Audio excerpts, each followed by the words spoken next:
Gidia. Hello, everyone, and welcome to our first virtual Central Plan Package Me meeting focused on the established residential designation. My name is Ben Sivak. I'm the program manager for the Central Plan project. And with me today is Ross Grant, who will be covering the presentation. And I'd like to acknowledge some other staff working behind the scenes. We have Deanne Wilmhurst, who's acting as the producer, is be managing the slides and just making the production happen. And also behind the scenes is Kasia Toda, principal planner, and Brandon Umberhill, planner, who are managing the Q&A function. Next slide, please. The agenda today is on the screen. I'm going to give a brief overview of the planning process and timeline before passing it over to Ross to provide an overview of the proposed established residential policies and regulations. It should be about a 15 to 20 minute presentation using the PowerPoint slides. Next, we'll touch on the next steps and provide outline some additional opportunities to provide feedback. And finally, the focus of the meeting is really to have an opportunity for some live virtual comments and questions. So we'll first go to the phone, and then we'll use the Q&A function using this MS Teams tool, and I'll provide much more details on how to use that coming up. Next slide, please. Slide 3, please. Briefly, how to participate. Again, the focus of the meeting is to do our best using technology to gather public comments and questions. We'll be collecting them through the chat room throughout the meeting. After the presentation, we'll first go to those registered to speak using the phone, and I'll provide some instructions at that time. It involves pressing *6, and don't worry, I'll go over this after the presentation. And then we'll go to the questions and comments in the chat room and read out as many as we can with the time we have in this meeting. Next slide, please. Now, before diving into the topic of today's meeting, the established residential designation, I want to briefly touch on the Centre Plan process for people who may be not as familiar. The Centre Plan is a project that's aiming to update the secondary municipal planning strategy for the entire regional centre, which includes the Halifax Peninsula and Dartmouth within the Circumferential Highway. Because it's such a large project, it was divided into 2 phases.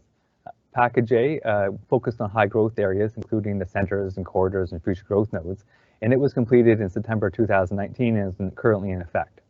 Package B, which is this phase, is focused on all of the areas of the regional centre, and that includes industrial, institutional, parks, and also the established residential neighbourhood, which is the focus of today's meeting. The draft for consultation was published in February 2020, and that's the version you can see online and can comment on and review. Initially, there was some ambitious timelines. However, the engagement phase was, of course, impacted by COVID-19, along with many other parts of our lives. There were a number of public meetings scheduled in March that could not go forward. And since then, the engagement phase has been extended. There was online surveys published over the summer.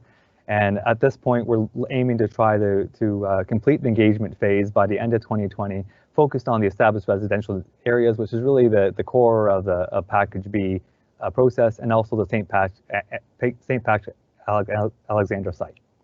In terms of the timing, we're aiming to complete the Centre Plan Package B phase in 2021, and anticipating a public hearing, which is kind of the last step of the process, in the second half of 2021.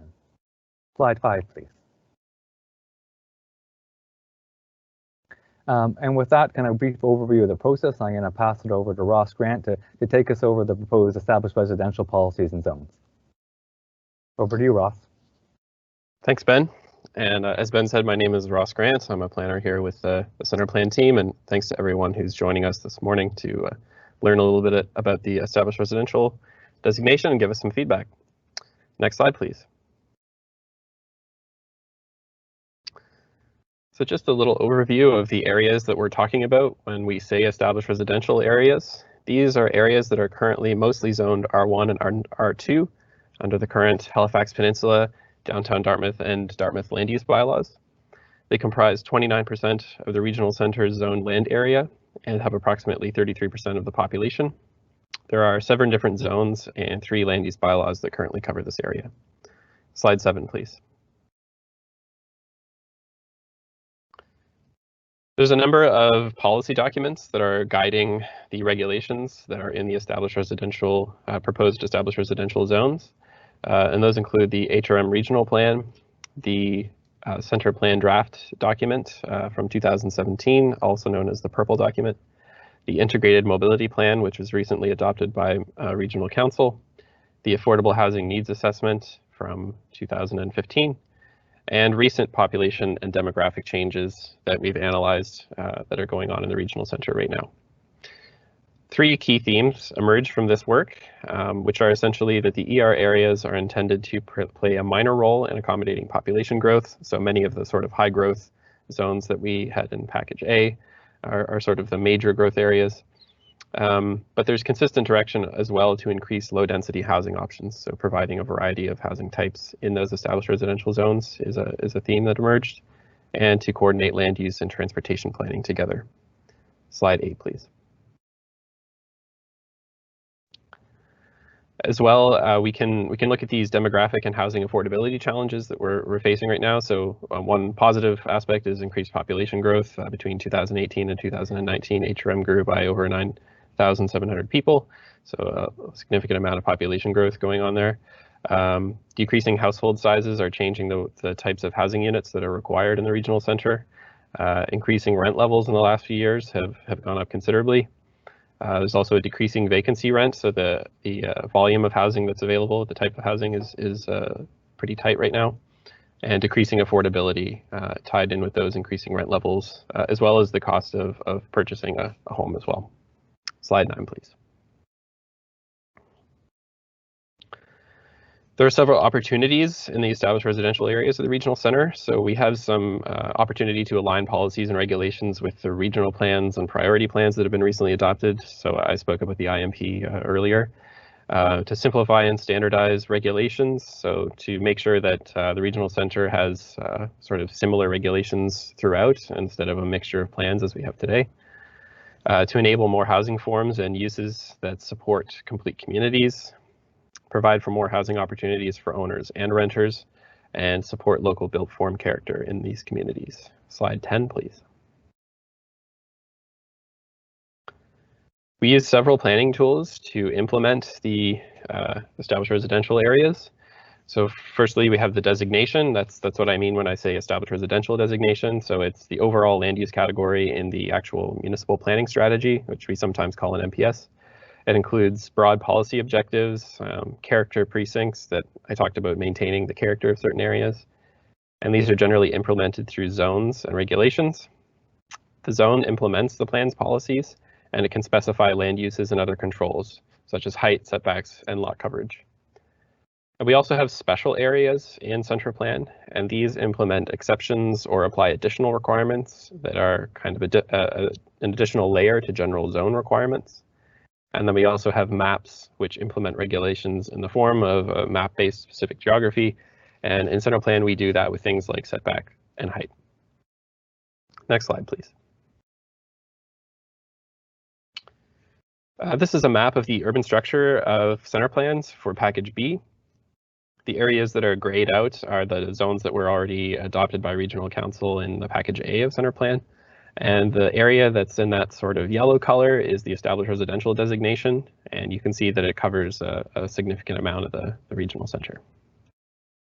Slide 12, please. So the established residential designation, as I mentioned, it's applied predominantly over low-rise residential areas.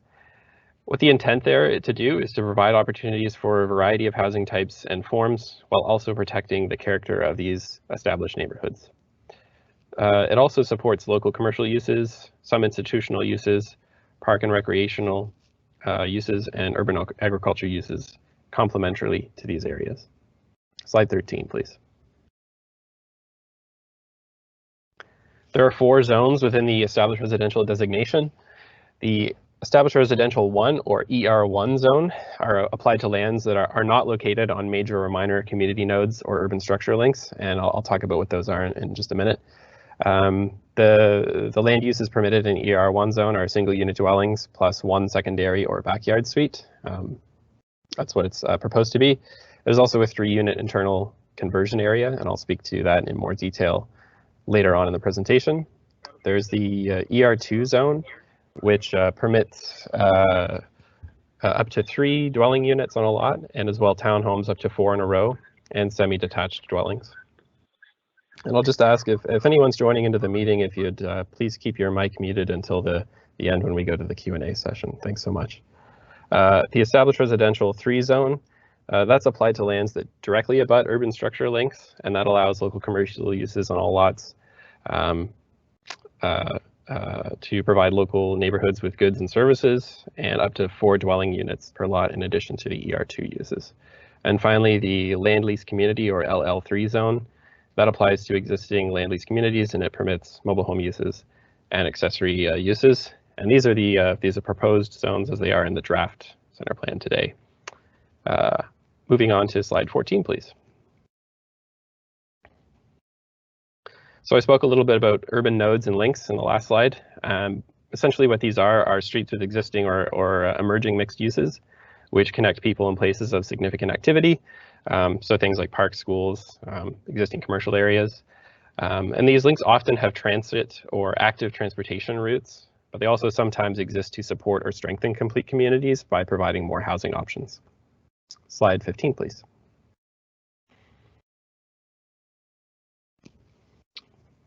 So when the zoning was placed, there was a number of considerations on how that would be done. So for example, the existing zones and the current unit mix and development patterns were considered. The mobility links and nodes that we just spoke to. The proposed heritage conservation districts. There's a policy in package B right now that says that the ER1 zone will be applied on heritage conservation districts. And we'll talk a little bit about heritage more in a moment. The zoning tries to minimize downzoning, and there's provisions for non-conforming uses and structures in the HRM charter and the land use bylaw that will protect existing non-conforming uses, and I will speak to that in more detail in a moment. Just want to quickly take a moment to point out the map that's on this slide, the section of a map off to the right side there. So this map is showing us the number of units that exist in each building as of today, and this is one of the tools we use to analyze where the proposed zoning would be placed based on the number of units that are in each building and on each street and in different neighborhoods of the regional center. Slide 16, please.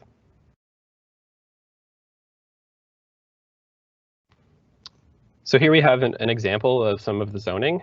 This is Halifax, obviously, along Oxford Street. You can see that Oxford Street is identified as one of the links, major link streets in the on the urban links and nodes map. So it has the ER3 zoning placed on it, and directly behind the ER3 zoning is the ER2, and then in the sort of lower density communities and neighborhoods behind that is the ER1 zone, and that's just a typical example of how the zoning plays out in Halifax. We'll go on to slide 17 now, please, and we'll have an example of the Dartmouth zoning. And very similar, so we've got, I think it's Little Alberta Lake Road there with the ER3, behind it the ER2, and then just like back in Halifax, the ER1 is behind that, placed predominantly on those areas with single unit dwellings. Slide 18, please. So this table shows an example of the proposed residential land uses in each of the ER zones. I won't go through them all. But just to give sort of the most common uses that we're usually speaking to when we talk about each zone, the ER1 zone allows single unit dwellings and a backyard seat or a secondary suite. There's also a conversion clause that I'll speak to a little bit later that allows up to 3 units in certain cases and in certain areas. The ER2 zone allows everything that the ER1 zone permits, but it also allows up to 3 unit dwellings and townhomes up to 4 in a row. And the ER3 zone allows up to 4 dwellings and dwelling units and up to 8 townhomes in a row. And like we mentioned before, that ER3 zone is typically applied along those major urban structure links. Slide 19, please. So just to share some typical built form controls of the ER zones, these are the kind of rules that you would see on how the buildings would actually get built. As proposed in the land use bylaw. So minimum front and flanking yard setback is usually between 0.5 meter to 1.5 meters. A side yard setback is typically at 1.25 meters. Minimum rear yard is 6 meters. And that's actually the same minimum rear yard that was currently existing in the Halifax Peninsula land use bylaw. So that's kind of one that we've brought forward. Maximum lot coverage varies between 35 and 50%. And that depends on the special area that the buildings are located in. The typical ER control is about 40% for lot coverage, but it does go up to 50 and in certain places down to 35. Maximum permitted height is 11 meters. A couple of exceptions to that is 9.2 meters in the downtown Dartmouth proposed HCDs and some special areas. And that's actually bringing forward the current height of 30 feet, just converting it to meters there. And 8 meters on registered heritage buildings to discourage the demolition of those buildings. And attached garages may be no closer to the street line than the front wall of the main building. And the intent of that there is basically to have the house kind of be the feature when you're looking at the property from the street and not to sort of feature garages too much. Slide 20, please. So townhomes, as we mentioned before, townhomes are permitted in the ER3 and ER2 zone in center plan, proposed to be through package B. In the ER3 zone, they're permitted to be up to 8 townhomes in a block. So that just means if you've got 8 townhomes, then after the 8th, you would have to have a separation, 2 side yards between the next row of townhomes, if that was going to take place. And in the ER2 zone, same thing, but just up to 4 units in a block. And we're including this, proposing it to be included in center plan as it's an additional low density housing option. And just a table there showing that generally speaking, the average value of a townhouse is a little bit more affordable than other types of low density housing. One of the reasons why it's being included is a proposed use under center plan package B. Slide 21, please.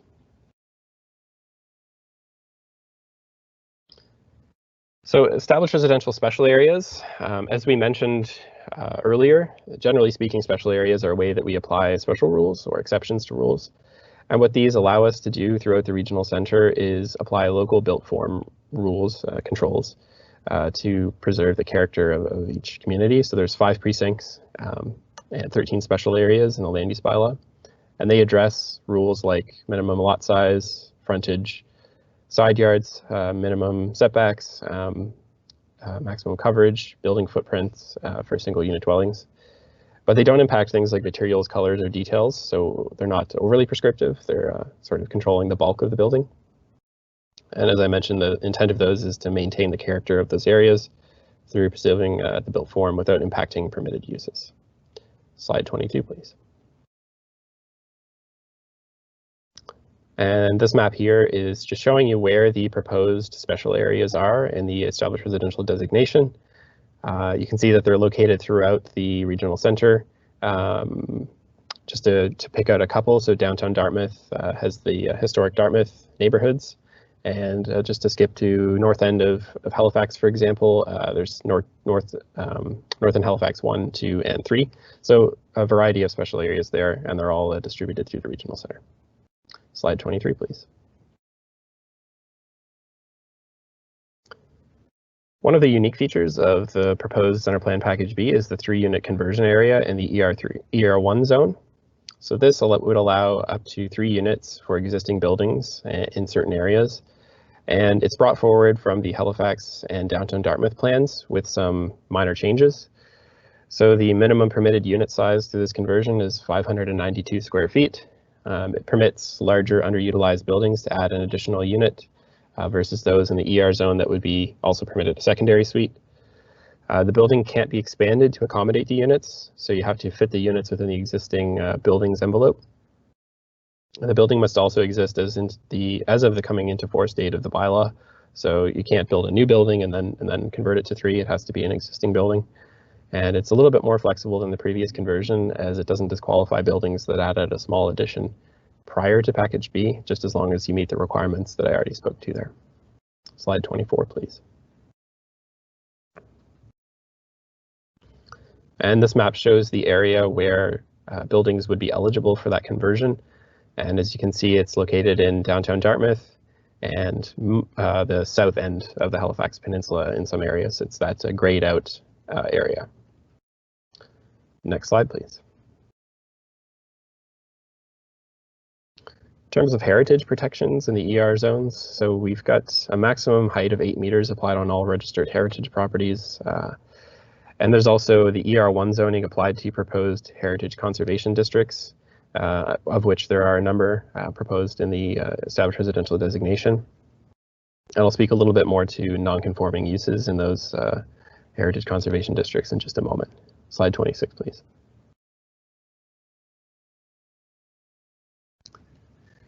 We wanted to take a moment to quickly chat about the Yonge Avenue special area. So this has 2 unique development agreement policies in it.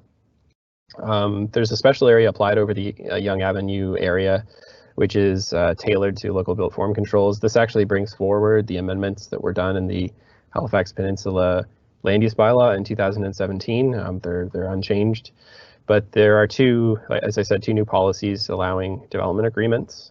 The first allows up to 6 units within existing buildings, subject to some design requirements. So a building that's already present on Yonge Avenue could be converted to have up to six dwelling units if it met the requirements of the development agreement. And then there's another option for existing vacant lands for up to 4 dwelling units on a lot. Again, subject to design requirements. They're the same lot sizes required under the Yonge Avenue special area, but the frontages are more narrow through that proposed option. So for either of those options, they would have to go through a development agreement and be approved by council. Slide 27, please. So secondary and backyard suites, these were coordinated with region-wide amendments that were approved by council back in September for all of HRM. It permits 1 secondary or backyard suite on a lot that contains a single unit, 2-unit, semi-detached, or townhouse dwelling.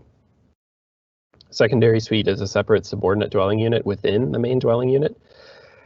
So it's a maximum of 80 square meters, and common names for these are basement suite, for example. And a backyard suite is a dwelling unit contained within an accessory structure. So it's a separate small house, basically on the same lot as the main dwelling. And backyard suites are treated as same as accessory structures for their built form controls under center plan. So a minimum 1.25 meters from side or rear lot lines, maximum 5.5 meters in height, and a maximum 60 square meter footprint and 90 square meter floor area for those backyard suites. Slide 28, please. Shared housing. So this is permitted in all residential zones at a comparable scale and coordinated with a region-wide project. What small share housing is it permits buildings that contain at least 4 and no more than 10 bedrooms to meet one of the following conditions, and that is that they can rent the bedrooms separately. It can include medical assistance to occupants.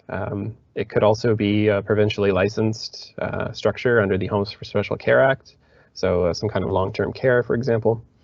Or they could be operated by a nonprofit organization or a registered Canadian charitable organization that provides support services. So quite a variety of different housing types permitted through that shared housing use there. And the number of bedrooms that would be permitted to be rented separately depends on the structure that's located on the lot. So for example, a single unit dwelling would be permitted up to 6 bedrooms that could be separately rented.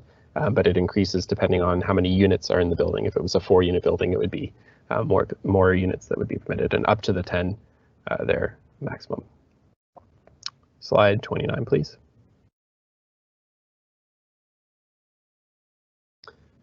We've brought forward bedroom counts in the regional center proposed package B plan. And this is one way to control per lot, to control density per lot in the established residential areas. And it ranges, like I said, from 6 units for 6 bedrooms, excuse me, for single unit dwellings, up to a maximum of 10 bedrooms for 4-unit dwellings. And that is something being brought forward from the current Halifax land use bylaw. Next slide, please. Local commercial uses.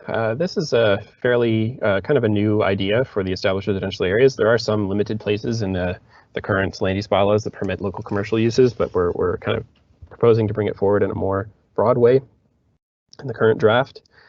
So that's proposed to be permitted in all ER and LLC zones, on the ground floor of all ER3 zones, and on the ground floor of corner properties in the ER1 and ER2 zones. Those are the places where the local commercial use would be permitted. And the land use bylaw, the draft land use bylaw, defines local commercial use as up to 200 square meters, or a little more than 2,000 square feet of commercial space, which offers goods or products for sale or rent, including businesses that offer personal services and businesses I think that sell products. Food prepared on or off site, but it excludes restaurants and also does not include drinking establishments. So a small grocery store, for example, would be one of the permitted uses through this proposed local commercial use. Slide 31, please. This is one map we created just as an analytical tool to kind of show the level of coverage that the existing Package A approved zones currently have in the regional center. So the dark gray on this map shows the zones that were already approved by regional council through the Package A center plan. And the sort of bluish and red lines are showing the walking distance to those zones, walking distance of 400 meters. And the idea here was to show that we've kind of recognized that the Package A zones already provide a significant amount of coverage and access to commercial uses within the regional center, and that the local commercial uses as they're currently proposed in the ER zones are a fairly widespread option for local commercial uses. And that a lot of the feedback we've received from engagement so far is sort of saying that we know that people are concerned about noise and smells and those kind of things that come from commercial uses, and that because we've already got a significant amount of coverage from those Package A zones, that we can go back and take another look at those local commercial uses in the ER zones. But just one tool that we've been using to analyze this as we go through the engagement process. Next slide, please. So urban agriculture is permitted in a couple of ways in the ER and LLC zones as an accessory use. So the keeping of bees is proposed to be permitted, 2 to 4 hives, depending on the lot size that the property is. Keeping of egg-laying hens, up to 10 hens is proposed. Of course, the breeding, planting, and harvesting of plants, and the sale of urban agricultural products produced or processed on the site. So for example, if someone was growing vegetables on their property in an ER zone, they could actually sell them from a small stand, for example, off their property. Next slide, please. Just a couple of other permitted uses that we wanted to touch on here. So where permitted, one of the following uses are permitted in the ER and LLC zones: a home occupation, bed and breakfast, small shared housing use, as I spoke to before, daycare, local commercial use, and a medical clinic. And just to reiterate once more, only one of those permitted per lot in the ER and LLC zones. Slide 34, please. One thing that was prepared is we wanted to make it really easy to see the differences between the current zones and the proposed draft zones coming in through Package B. So there's a comparison sheet available at CenterPlan website, that's centerplan.ca. And that shows you side by side in a nice kind of clean and easy way. If you live in Dartmouth today, for example, it'll show you the rules from the Dartmouth Land Use Bylaw, and then also, show you the proposed rules through CenterPlan Package B. It's very easy to understand how things are changing, like front yard setbacks and permitted uses, things like that. So we encourage you to go to our website, centerplan.ca, and take a look at that sheet if you're interested. Just a couple of quick examples, though, on what that comparison sheet would show. The Dartmouth Land Use Bylaw currently has no height limit in most areas for low-density residential uses, so we're bringing one in. Simplification and merging of definitions, so the same definition of what a single unit dwelling actually is will be throughout the Package B Land Use Bylaw. And standardized approach for things like setbacks, height, and built form regulations with the special area exceptions. Slide 35, please. So a couple notes on non-conforming structures and uses. Non-conforming structures are buildings that don't meet a requirement of the zone. So for example, let's say the zone said your building had to be 2 meters from the street, and it's actually only 1 meter, then you're a non-conforming structure. These buildings can expand, rebuild, and renovate as long as they don't make the nonconformity worse, but they can't access new uses in the zone if they don't meet the requirements. So this means you can expand your building, renovate it, but you wouldn't be able to make it into say a 2-unit dwelling if it's just a single unit right now, if that was permitted in the zone. And non-conforming uses are land uses that are not permitted in a zone. So this would be, for example, a townhome use that's currently existing when an ER1 zone is the zone that's actually going to be placed over that area. These buildings can continue to exist, repair, and renovate, and we're proposing an addition to the land use bylaw draft that would permit low-density non-conforming uses to expand within the bounds of the bylaw regulations. So this would mean a townhome in an ER1 zone, just as an example, would be able to expand, provided that they can meet the maximum lot coverage and maximum height provisions and all the other provisions of the zone that they're located within. Slide 36, please. So just a couple other ways to participate here before I hand it back to Ben. We've got some more of these virtual community meetings coming up. So November 23rd and 26th, we have other virtual meetings just like this one. So please tell your friends and family and colleagues, and we'll hopefully get some people out to those to engage with us about the established residential designations. The Walk and Roll nonprofit group and HRM are working together to make some community walking tours. So if you're interested in setting up a walking tour for your neighborhood, up to 8 residents can participate in that, and we've got a planner that comes along to answer any questions you may have. We've got an Ask Me Anything session coming up on December 2nd, and you can always reach out to us to invite a planner to your community meeting, whether it's a virtual meeting or an in-person one if the group's less than 10 people or less.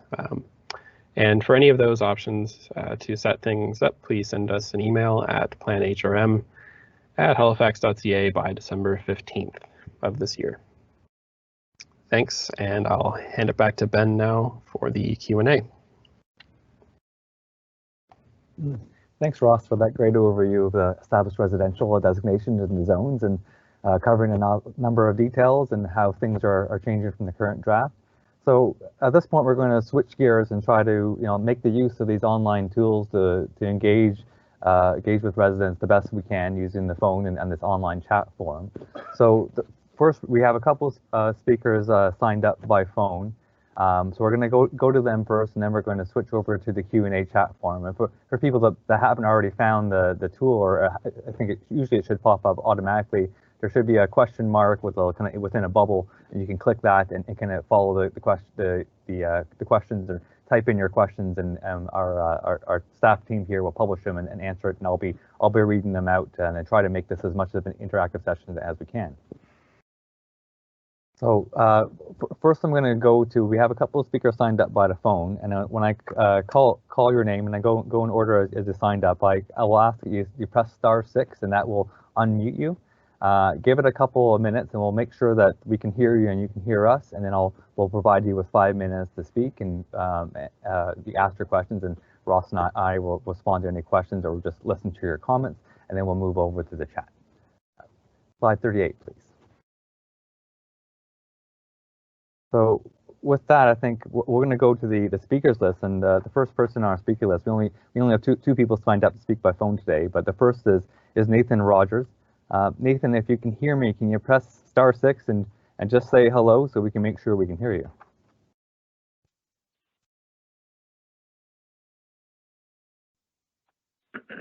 Hello?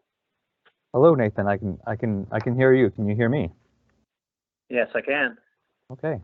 The line is yours. Up on the slide here, we just have some discussion questions you can consider. But if you could just repeat your name and maybe the neighborhood you live or work in the regional center, and then I guess the floor is yours. Not the floor, but the virtual floor is yours for the next 5 minutes to provide some comments or ask some questions, and we'll go from there. Thank you. Thank you very much for the presentation and opportunity to participate. Nathan Rogers is my name. I'm a licensed professional planner, former president of the Licensed Professional Planners Association of Nova Scotia. I live on Connolly Street in Halifax. It would be the west end one of the West End planning areas noted in your presentation. I support, I guess for your first thing there, I support the notion of the garages being in line with the house line, but I think you should go a little step further and push the garage back from the house line. Okay. Just de-emphasize the garage further. But the primary thing that I wanted to, have opportunity to speak about is one of the opportunities that was presented earlier about support local built form character. I think it was on your slide number 9. And the local built form controls. I think that you don't go far enough. The opportunity to maintain the existing built form is already eroding. There is, in my view, inadequate attention being paid to infill development. And I think in particular, infill development that does not respect the existing floor-to-floor heights of the neighborhood. So a house is demolished and it is reconstructed, also known as infill. And that new house is, the first floor is up to a meter higher than the surrounding neighborhood. So immediately taking the character of the neighborhood and changing it, but it has unintended consequences. So you can imagine an established neighborhood residential building house that has a deck out the back. That increase in floor-to-floor heights, first floor changing by up to a meter or more, suddenly the deck that comes out the back of that new infill development is a meter higher than the established neighborhood out the back, and you have privacy issues. Suddenly that deck is overlooking neighbors instead of being at the same height. And I think that there is, if you're truly going to do local built form character and trying to protect that, like through calling this zone established neighborhood and supporting local built form controls, that you need to go even further. Require that infill development looks at the neighborhood, so a block, and finds out what the average first floor height is, and translate that into requirement for the built form.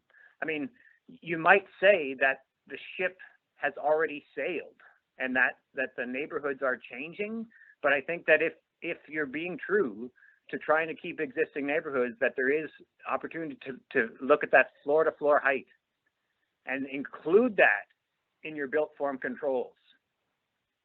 I went so far as to look at the city of Ottawa and speak to their planners, and they went extremely far with infill development regulation because of the issues that it generated. And I think that HRM through the center plan has opportunity to look at that and take it even a step further, where if you are, what I'm hearing is that you want to keep existing neighborhoods. So I think that setbacks, height alone, like height controls alone, does not do it.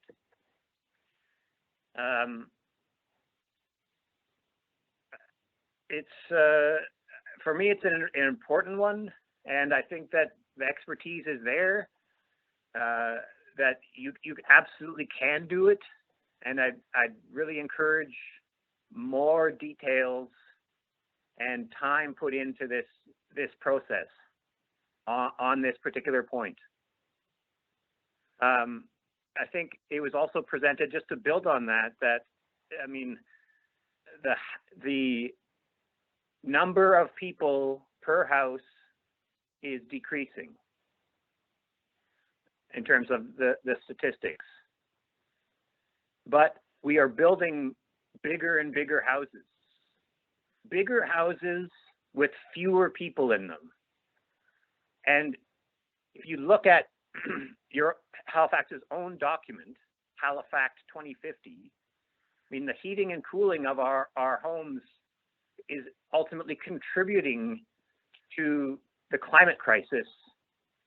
Why are we perpetuating, I mean, built forms that are not in line with existing neighborhoods that are substantially larger, and the number of occupants is actually decreasing? So like there is in my view, a sustainability argument here as well that's important that we consider about built form. That's the end of my comment. Thank you very much. Thanks, Nathan, for your comment.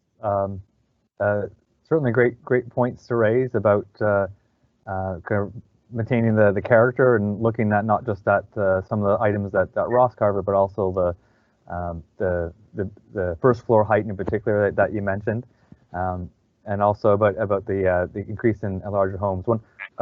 One comment I'd make about I guess like the fact that household size is generally getting smaller is that is one of the reasons why the Center Plan is proposing to provide additional housing options. So the secondary suites and backyard suites makes it easier for larger homes to get split up into more units, and as well as some of the options covered. Ross, do you have any comments or thoughts you want to say in response to Nathan's comments? Yep. Thanks, Nathan, for the feedback. Really great comments there. Glad to have you phoning in. Just quickly, I think one thing that came to mind while you were mentioning the floor-to-floor height comment there was that we standardized the way that the land use bylaw will define height. So one of the challenges that was kind of, I guess, creating that problem is the way that the previous land use bylaws dealt with height in a number of different ways that actually enabled that to happen. So that's certainly going to address that in one way anyway. I don't think it would go maybe as far as what you're asking for in all cases, but it's certainly one thing that will help.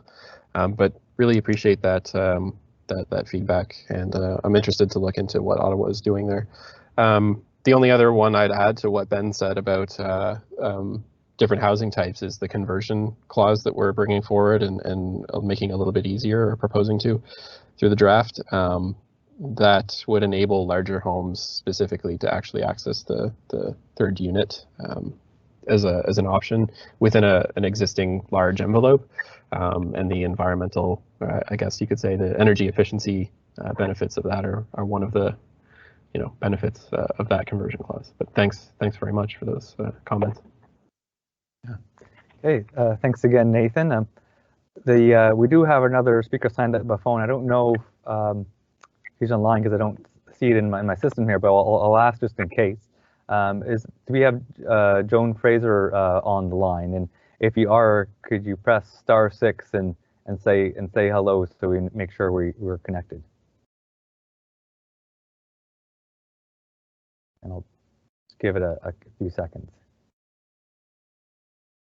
Okay, I think perhaps something came up, or for whatever reason Joan hasn't phoned in. But Joan, if you do connect, you could type in something on the chat, and we can make sure we can try to sort of the technical details. And there are two other opportunities, two other virtual meetings that we have scheduled. So perhaps we'll hear from you then. I think with that, we'll switch gears to look at the Q&A chat form that hopefully you have on the screen. Again, it's the question mark and kind of in the bubble that if you don't have it open, you can take a look at the responses. And at this point, I'm going to do our best to make it interactive and read out some of the questions. And of course, you can read them for yourself. So I'll read the questions and comments. Our staff here have been responding along the way, and I'll read those responses, and Ross and I may further elaborate on them depending on what's been raised. So we had a question during the presentation, and probably when the townhome slide was up, about what the townhome proposed regs in the ER3 would be, kind of confirming if it was 8 connected units max. So that's 8 units in one block in one building with a side yard on each side. And Brandon had already responded to this in the chat. It said, yep, that's correct. It is 8 units per townhouse block. So that's just intended to make sure that the blocks aren't get too large, that there is some space in between. And Brandon goes further and points out the specific land use bylaw section in the proposed land use bylaw that details that. I see another comment from Nathan that asked about the details of the Ask Me Anything session. So this is, we're trying to make the best of our online tools given this day and age of COVID-19 and the fact that it's very difficult to get together in person. So Kasia had responded, and as acknowledged Kasia Toda, who's been doing a lot of the organizing for all this online engagement. It will be a live virtual event where members of the public can ask planning staff anything, questions related to package B, and the details will be posted on the Central Plan website soon. It's for people who maybe are familiar with Reddit. It's trying to mirror that process where it's kind of similar to this Q&A event here. It's just kind of a different format where people can type in their questions, and myself and other members of the team will try to answer the questions on the spot, and I try to make it very informal and perhaps maybe a little fun. We'll see. We'll do our best, and hopefully we'll gather some good feedback that way.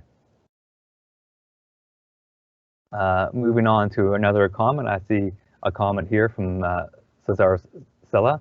The question is, what is the minimum lot frontage and lot area requirements for ER1 zone, and is it the same for ER2 and ER3? And I see that Brandon had responded in writing. It says that the proposed minimum lot frontage is the same for all of the 3 zones for both the ER1, ER2, and ER3, and it's 10.7 meters or 35.1 feet. And the proposed lot area as well is the same for all 3 zones at 325 square meters. Ross, I'll just give you a chance. If you want to maybe speak to, I guess, the reason for having it being the same for all the 3 zones, or some of the thinking that went into that. Yeah, sure. Thanks, Ben.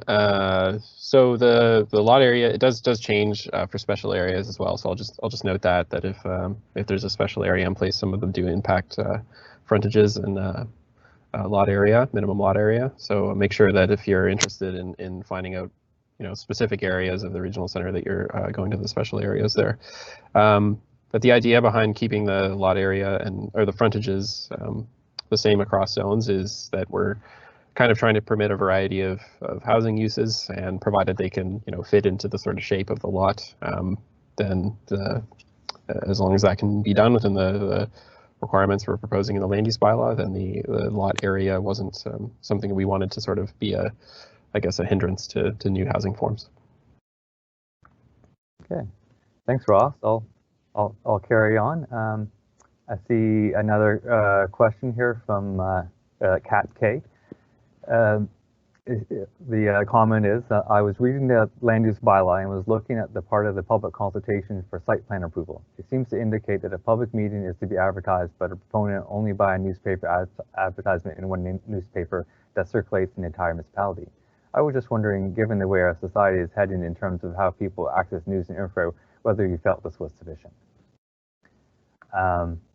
Looks like, and I see the Kasia responded to this question, and I'll just read that out and I'll maybe perhaps elaborate. Kasia indicates that we are reviewing this section, but site plan approval levels 2 and 3 also require weatherproof sign on the development site and a website. And this is in section 21.2 of the draft land use bylaw. And I would just add that the newspaper requirement is an interesting one. I think it's one that I think myself and other planning staff have raised. It's one of the items that is flows out of the Halifax Charter. So the tools that we have available to us come out from provincial legislation, and that provincial legislation often points to newspaper advertisement as a tool for sharing information. I think I agree it's getting a little bit dated these days. At least printed newspapers are becoming less common, and people are getting informed about different things from social media and other means. So yeah, it's one I think we're looking at, and as Kasia notes in the comment that for larger scale site plan approvals, that the sign on the site is probably something to get people's attention. Is probably more than that. Maybe people who live in the area will walk by a site and see a sign and wonder what's going on. Is probably more a better probably a better way to get the word out, and also just requiring the proponent to have a website so people can see what the building will look like and be able to potentially influence the design through that process.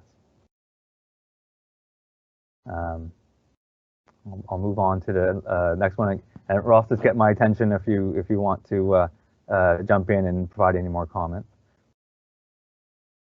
Another question from Cesar.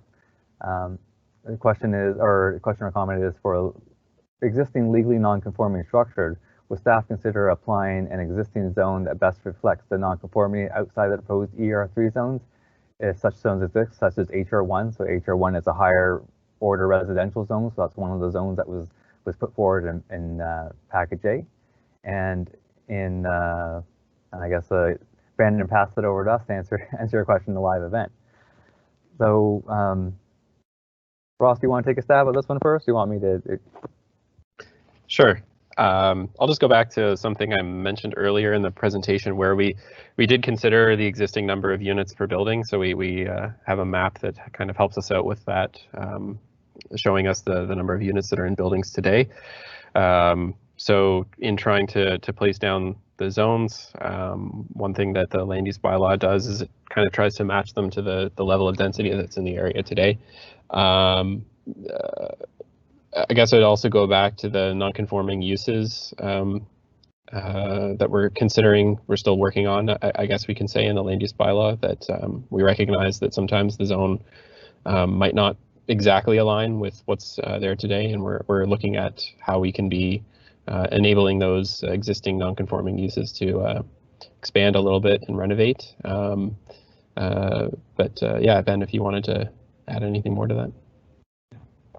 No, thanks. I think it's just passing to you for a minute gave me a chance to collect my thoughts a minute on this one, because it is a good question that Cesar raised. And I think I kind of go back to the purple document that Ross mentioned earlier in the slideshow about that kind of is the guiding document for the Senda plan, where one of the key directions is that kind of the existing location of apartment buildings in particular doesn't necessarily set the pattern. So under our previous plans, you can see that across the city there are kind of larger scale apartment buildings, sometimes intermixed with lower density areas, and sometimes that makes sense, and sometimes it seems like an odd fit. So in some cases, yes, apartment building, larger scale buildings are put into a zone that allows the use, but it also, the direction isn't to have that set the tone or set the character of the neighborhood.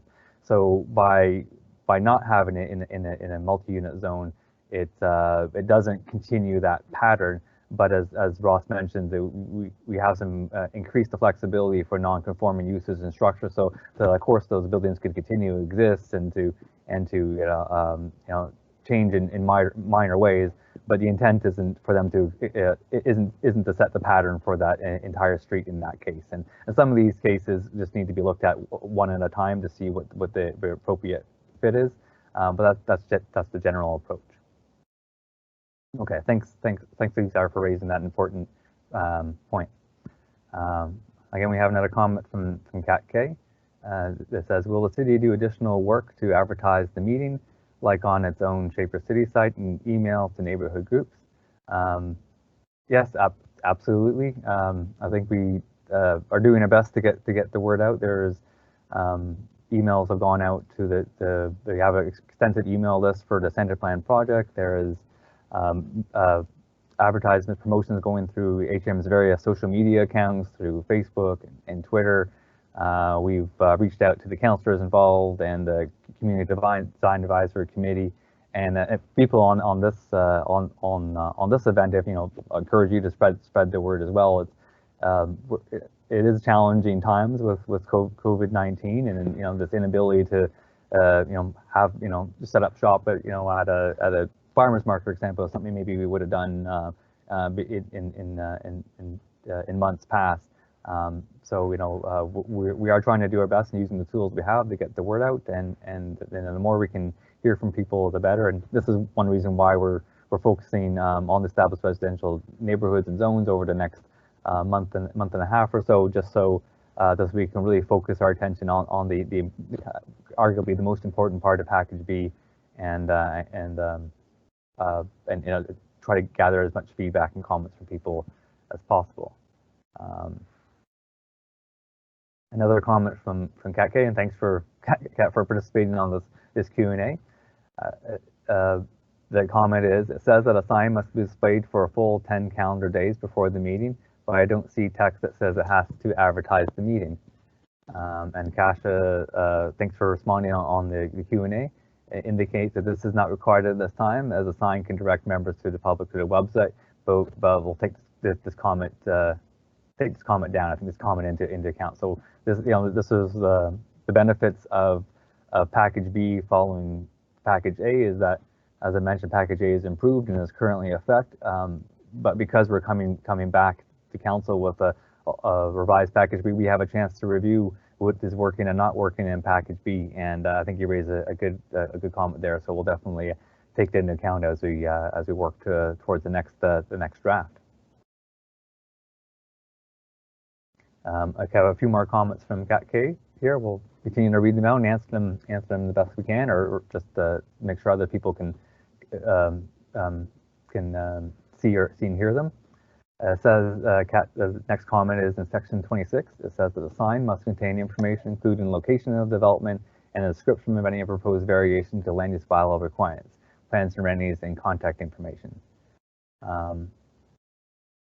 So I guess that's a comment. So it is just to clarify that it's providing some details about what the developer is proposing, and if they're asking for any variations with those kind of minor changes to the land use bylaw requirements, so that people can see the design of the building.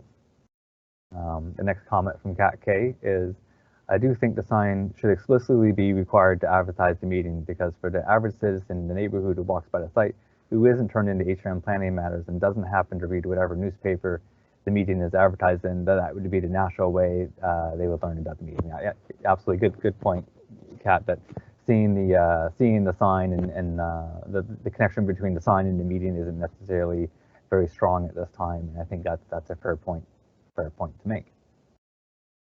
Another comment from Kat K. It would be nice if you could clarify during the session whether the sign will have to advertise the meeting. It could be a laminated poster that is attached to the sign as it stands that may have to get the sign permitted in advance of scheduling a meeting.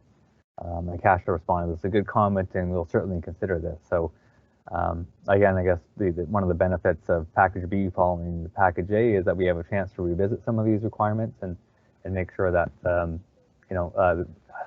chance to do some fine tuning to make sure the site plan approval process, including that public engagement component, is working. So I think you're raising some good comments that we can definitely take a strong look at. We have a comment from Nathan Rogers. A question that says, what level of commitment will you provide to including improved built form controls like existing floor-to-floor height for infill developments? And Kasha has responded to this online. It says we can certainly look at it, but as some of the special areas already have a lower max, and some of the special areas already have a lower max height of 9.2 meters versus 11. So yeah, I mean, I think it's, I understand that we often get requests for some certainty about where the draft is going. At this point, I guess all we can say is that we definitely appreciate the comment and take it very seriously. And I think we have some more looking into, and thanks for pointing out. I think we can look at the city Ottawa as an example and see how that may be able to apply here.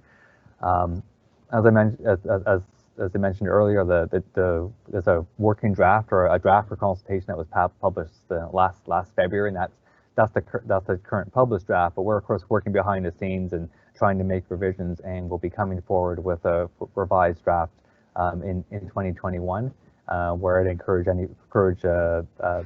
Nathan and others to take a look and to see how we responded. So we're trying to collect kind of broad-based feedback from across HRM, and we'll be presenting that back to committees in a what we heard report, and explaining how the revised draft responds or doesn't respond to some of the feedback received. So it's a challenge sometimes of balancing multiple feedback, because some people do want more tight controls, or other people are looking for more flexibility in some cases, and this is part of the fun, or one of the challenges of being a municipal planner, is trying to find that balance between providing opportunities for more housing, but also managing change and to maintain that built form character. So again, very much appreciate the comments. I think it's a very good point that I don't know if we've heard so much to date through our consultation. So appreciate pointing us to Ottawa, and that's something, because the strongest commitment we can make is that we're taking it serious, and we'll look further into it. And unfortunately, I have to wait to see the what we heard report and the revised draft to see how we're able to respond. From another comment from Kat K. So sorry, I was talking about the LEB question that I already posted, but type of approval process. Okay, so you didn't have to read that it went out, but thank you for clarifying. I'm just following. Sorry, bear with me. I'm just kind of reading the comments here. It says that Brandon has, we have an additional comment from Nathan. I think it looks like maybe there was a behind the scenes cut and paste, or wasn't difficult to post for whatever reason. Brandon posted below, it says, I got the sense that staff are not understanding the issue. If the response is consistently saying we are controlling maximum building height, the issue is not total building height. It relates to the first floor height. The staff understand, and yes, Nathan will let you know. Yes, certainly, I think we understand what you're getting at, is not necessarily the overall building height, but the height of the example you gave certainly is the first floor height. If everyone's home on the streets, starts the first floor basically at the ground level, and a new house is built that is you gave the example of a meter higher, then yes, then that I can see how that could potentially cause some conflict with in terms of privacy with adjacent buildings. So I think when Ross was responding to the question, he was just speaking to some of the challenges in terms of how height is controlled currently in the land use bylaws, and how we're looking to adjust overall height. And weren't trying to say that we didn't mean to give the impression that we weren't understanding your point. So hopefully this might, I guess, my kind of my effort to reiterate what we heard from you gets it across. That I think we are understanding your point, and I have a few more comments, and I see we have I think perhaps Joan joined us online, so we'll go to Joan in a minute. I'll read one more comment here from Cesar. That says, are there any provisions to notify property owners whose properties are being downzoned as part of the package B, or is it just part of the overall process?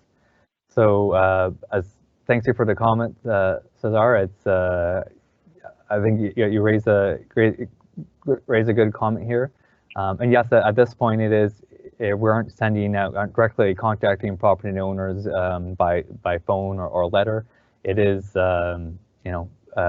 being done through the package B, broadly through the package B, and encourage people to pay attention and are reaching out to key stakeholders as much as possible. So especially some of the larger property owners in the city, and we are having contacts with planning consultants who have been hired from some several property owners. So some cases we are in touch, but I think it's something we can definitely take a look at going forward, and I appreciate the comment.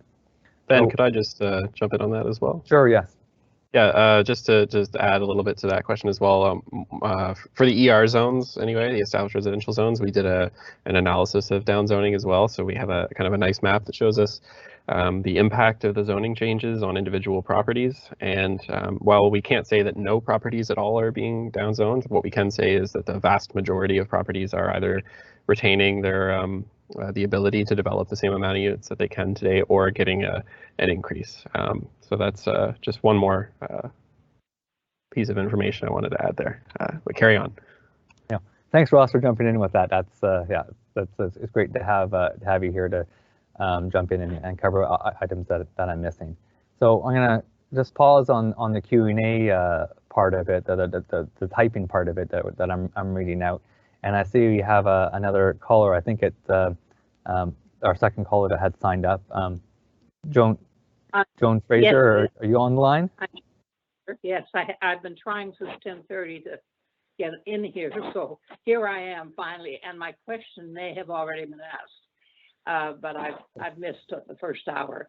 But okay, well, thank you. Hopefully, and sorry for the technical challenge. I'm glad that you're able to connect. If you could just say you gave in your name, but just kind of explain your interest in the topic, or just the community that you live in, and then we'll pass it over to you. You have 5 minutes to make some comments or ask some questions. Sure.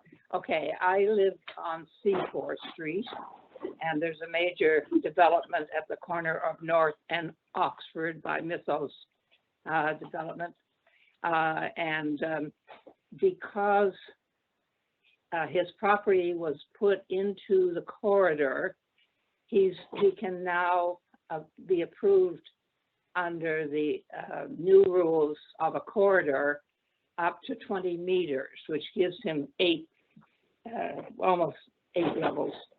And that's a very large building. And as I was doing my research, I also discovered that on the north side of the Chebucto corridor between Swain and Oxford Street, there is the capability to build 2 more 20-meter developments. And if those were all allowed to proceed, that would totally change the texture and content and everything about our community, because the only high-rise or mid-rise even in our community from Quinpool to Bears at the moment, between Windsor and Connaught, is a 6-story building on C4 Street, which was built in the 60s and has no relevance to this discussion in my view. And another apartment building on London Street, which is 5. And beyond that, there is nothing above 4 stories. So you can see that the difference, I guess that translates to about 11 meters under the new language. And you can see while he's allowed to proceed under the old rules, he shouldn't even be in the corridor because the property is at the corner of North and Oxford. He doesn't even abut the corridor. But anyway, he got put in there. So he now is eligible under the new rules, the bylaw use rules of phase 1 or phase A or whatever it is on the center plan. And so my concern is that if he is allowed to proceed while the plan B is still under discussion, there will be a clear conflict of the intent of preserving the residential integrity of a low-rise community. And in the immediate neighborhood of this development at North and Oxford, it's all, there's nothing beyond 11.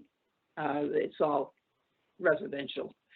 And so I'm very concerned that he will be allowed to proceed before someone in planning has a chance to look at the clear conflict that's arising by allowing him to proceed with a potential of 2 more on the Chebucto, directly on the Chebucto north side corridor. And then we'll have this anomaly in the middle of this highly residential area. And so I'm hoping that it's possible, we're going to request it anyway, to have someone look at that potential serious conflict. What he's been allowed to do is take 11 meters and use that as his height for integration into the community. Well, that's fine, I suppose, but it isn't fine because in reality, there is a 20-meter building sitting there, and it's going to loom over all the area. And so my question is, is there a possibility of having that reviewed? Now, the other anomaly in there is that when you go to the Chebucto corridor, on the north side, those developments at 20 are only halfway through because the next street is Summit, and of course there's residential housing on Summit. In the case of his property, he's allowed to build right through to C4 Street, which I find fascinating. And so it seems to me that his design should recognize that the allowed height he's been given only applies to half his property. And when it goes back towards C4 Street, it should drop down to the 11 meters. And so again, that's an anomaly in there that doesn't exist elsewhere. And so can someone help me out? Thanks, Joan, for the comment. And I think what you're touching on is what's been approved in Package A and how it relates to some of these established residential neighborhoods. Ross, is it something you can speak to a little bit about the corridor, how the corridors were applied, and maybe some of the existing transition? Sure. Thanks, Ben. And thanks, Ms. Fraser, for your question and bringing that forward today.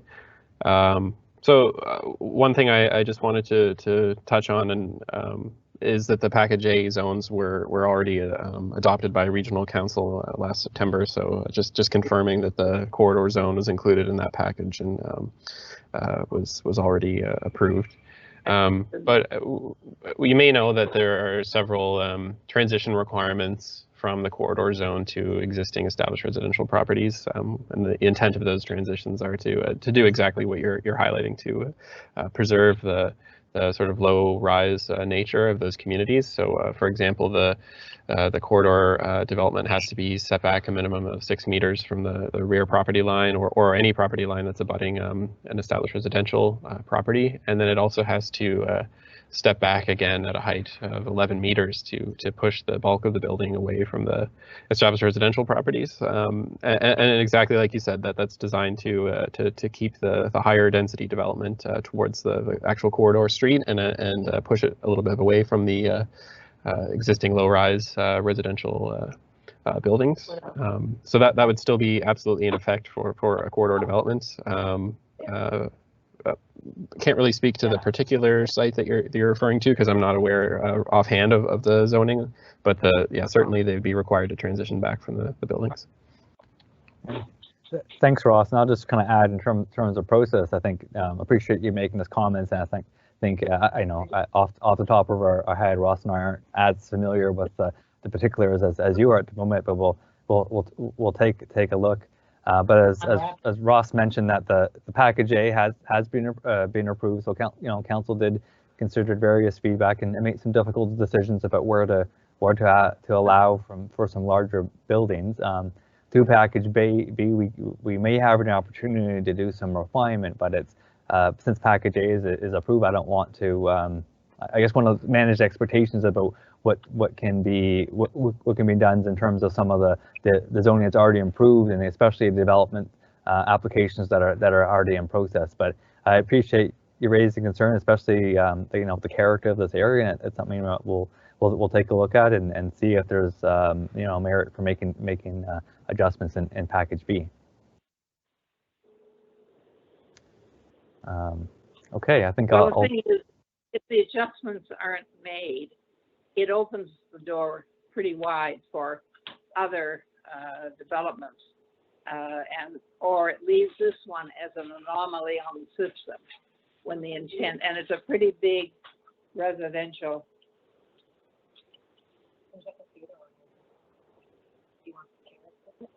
Just a moment. Yes, yeah. Potato and carrot, is that okay? Yeah, that's fine. You can mix them together with. Okay. Hello. Hello. Okay. We still have you here. Yeah, yes, I'm still there. This is a very serious concern because if they proceed the way they're proceeding, then in fact this development at the corner of North and Oxford is going to impact the whole neighborhood, because at some point I'm sure that the northern boundary of the corridor on Chebucto will be developed, and that at the moment they can develop up to 20 meters.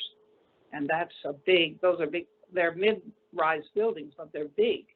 And so that density of the building, it's on corner to corner to corner on North and Oxford, is pretty darn big, and actually would loom over all the residential buildings that are around it. And around it, they're mostly at the most 3-story.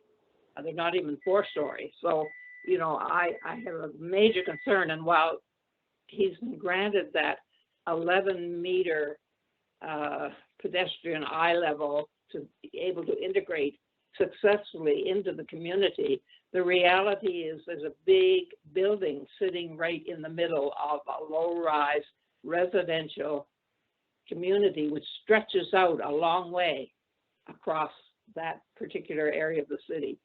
So I'm really concerned that it be looked at least. And I know there have been already some changes to the package A, and so it is possible. I'm very happy he's building a new building. I just don't want it to be so enormous it's going to overwhelm the whole community, which it's going to do. And we have a lot of, in fact, all the houses across the street from me between Oxford and Dublin have been sold recently, or there's one still for sale. They last about 24 hours and they're gone, and lots of young children.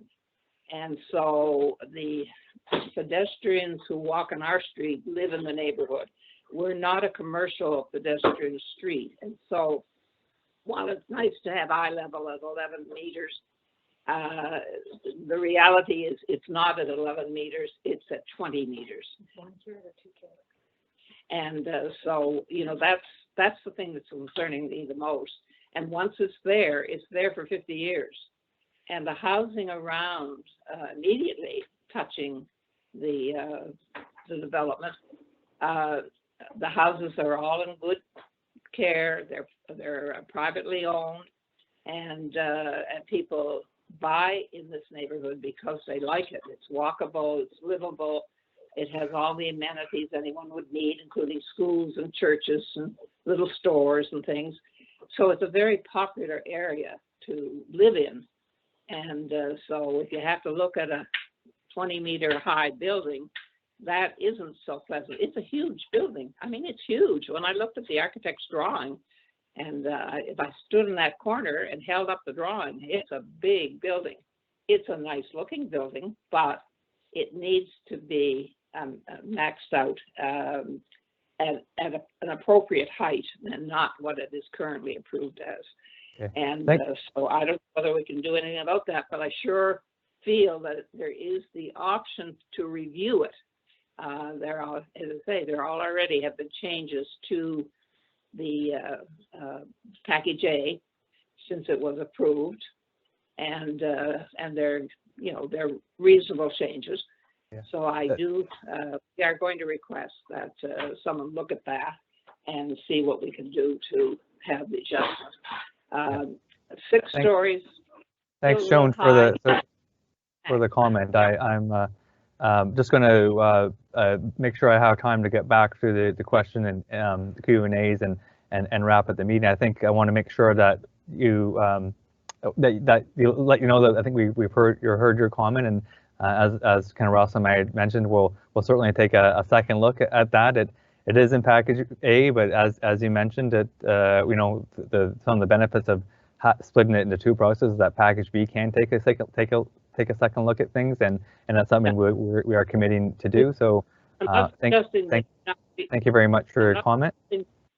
Allowed to build because the building is needed there, but it is the enormous size of that building on that lot, and in particular that instead of just coming back to about housing, he comes right back to C4 Street, which makes a big difference because the garage entrance is also on C4 Street. And so that will increase traffic as well in an area that has a lot of small children. So okay. Thanks again for your comments and for raising your concerns here at this live meeting. And yeah, we'll definitely take your comments. We'll be taking your comments seriously and following up That's Thank fine, you. John. I'm going to move over to the Q&A to make sure we have time to finish off some of the typed in questions. People are typing in questions, and we're doing our best to use this technology to make this an interactive session and gathering great feedback here today.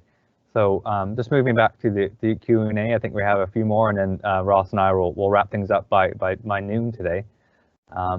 The comment from an anonymous saying, very complete and informative presentations. Will the deck be available online?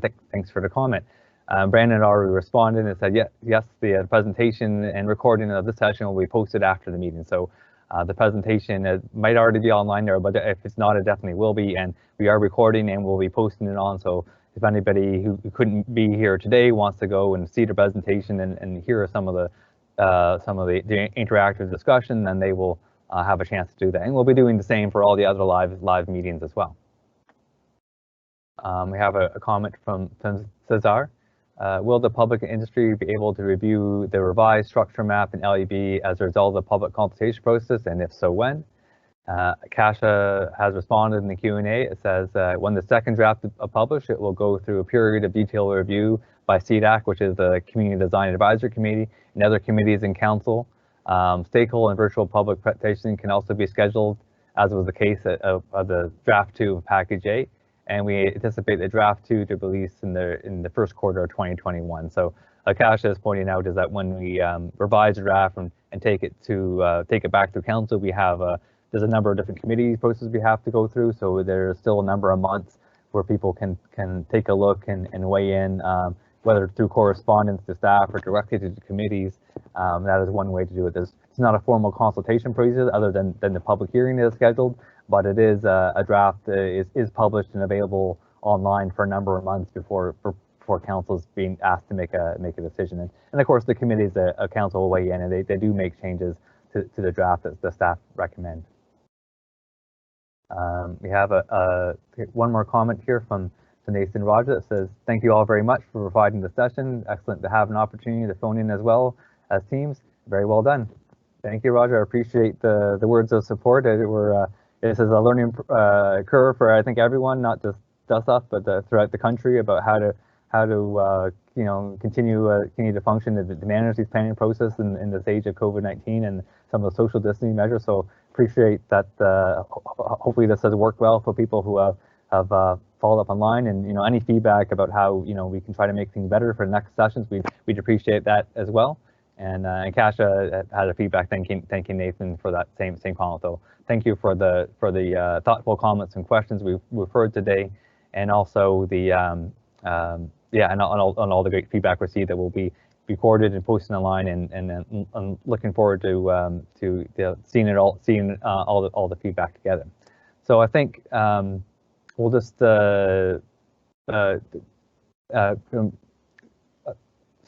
move on to a couple of slides to wrap things up and to remind people about all the other ways you can engage.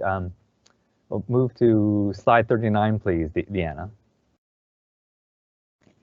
Which is just a thank you slide. I guess I could have been wrapping things up on this slide. So thank you for everyone for taking the time on a rainy Monday morning to tune in and to provide comments and listen. And we, Deanna, if you can go to the next slide, slide 40. Kind of end with a reminder of multiple ways to provide feedback. So as I mentioned, we're doing our best to try to reach out to residents and neighborhood groups. There are multiple ways to participate. So this was our first virtual community meetings where we're really testing out this MS Teams live event approach. There'll be 2 more scheduled for November 23rd and November 6th at different times of day. I believe one of them is at lunch and one of them is the evening. You can also connect with Rock and Roll about community walking tours, and all the details are on the centralplanplat.ca website. Again, there's an Ask Me Anything session scheduled for December 2nd, and we'll be sending out details about that soon. And again, kind of more of an interactive, more of a question and answer, not quite a live event, but similar to it. We're also open to be invited to your community, whether it's a virtual meeting that's kind of is the easy way, and then there's no worries about numbers or about any of the social distancing protocols. But we're also open to meeting with groups in less than 10 people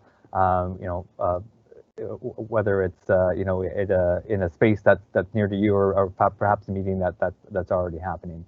And then at any time, we also appreciate whether it's a phone call or correspondence to Plan HRM. So you can email us a detailed comments through that email address, and as long as we receive it by December 15th, it will be included in our review and considered as part of the revisions that we'll make, and it's part of what we heard report. So I think that brings us towards the end of the session. I suppose we have 5 minutes, so I could have spent a bit more time on some of the questions. I don't see any more questions in the. No, I don't see any more questions in the Q&A. Ross, do you have any further comments, or you want to add before I wrap things up and let people go for lunch?